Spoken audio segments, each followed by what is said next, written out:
Moira De La Torre, napaiyak matapos batuhin ng plastic bottle sa gitna ng performance. May nagagalit nga ba sa kanya? Isang hindi inaasahang insidente ang nangyari sa latest performance ni Moira De La Torre.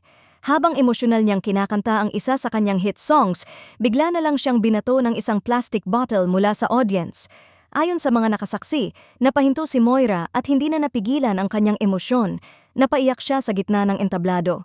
Mabilis namang umaksyon ang security at tinangkang hanapin ang salarin, pero tila naglaho na ito sa gitna ng crowd. Dahil dito, marami ang nagpaabot ng suporta kay Moira. Ang kanyang fans, na kilala bilang mga tagpuan warriors, ay agad na nag-trend sa social media gamit ang hashtag #BonRespectMoira at WhoHurtMoira. Mukhang hindi lang simpleng insidente ang nangyaring pambabato kay Moira De La Torre.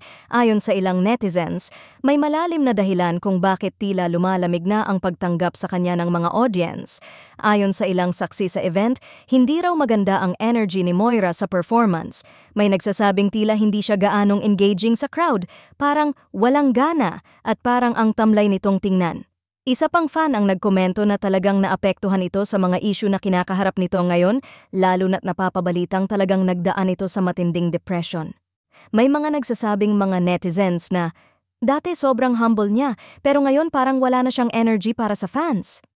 Mukhang affected pa rin siya sa mga past issues niya, kaya hindi na niya mabigyan ng 100% ang performances niya.